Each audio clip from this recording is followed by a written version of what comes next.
इस वीडियो में हम एक ड्रग का रिव्यू करने वाले हैं जिसका नाम है मेलॉक्सिकैम टैबलेट्स 15 mg और इसका जो ब्रांड है वो है मेलोराइज 15। अब आपके पास ये जो ड्रग है ज़्यादातर ये वो लोग इस्तेमाल करते हैं जिनको जिस्म में दर्द महसूस होता है, चाहे दर्द हड्डियों में हो, दर्द जोड़ों में हो, दर्द पट्ठों में हो या पूरे जिस्म में दर्द हो, वो इन टैबलेट्स का इस्तेमाल करते हैं जिसका नाम है मेलॉक्सिकैम।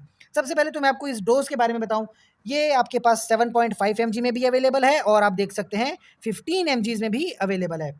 कैप्सूल देखे जाएँ तो 5 mg और 10 mg में आते हैं। क्लिनिकल इंडिकेशंस में आए ऑस्टियोआर्थराइटिस, जिसका मतलब है कि आपकी जो जोड़ हैं, हड्डियों और जोड़ों में बड़ा दर्द महसूस होता है, उसमें आप इस ड्रग का इस्तेमाल कर सकते हैं।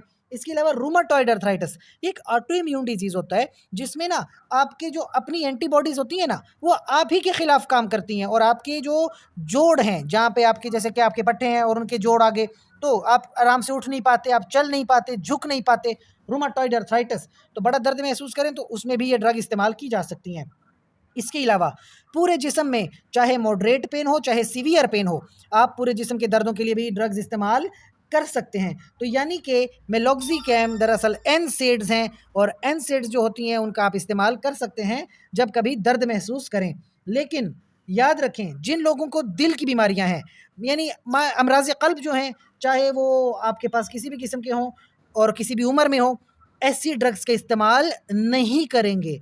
इसके अलावा जिन लोगों को मैदे की मसले हैं, बहुत ज़्यादा तेज़ाबियत होती है या मैदे में अल्सर वगैरह ज़ख़म पड़ जाए, ऐसी ड्रग्स का इस्तेमाल बिल्कुल नहीं करेंगे। कंप्लीटली बंद है, कॉन्ट्रा इंडिकेटेड है, कतई तौर पे इस्तेमाल नहीं करेंगे।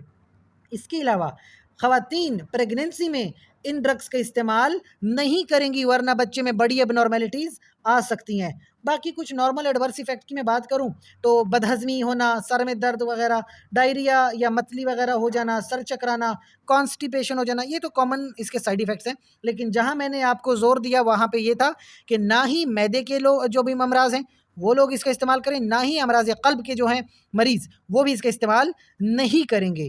साथ में अपने डॉक्टर के मशवरे के मुताबिक ही चलें और अगर कोई सवाल हो तो कमेंट सेक्शन में पूछिए। साथ ही चैनल को लाइक करें, कमेंट करें, शेयर करें, सब्सक्राइब करें। शुक्रिया।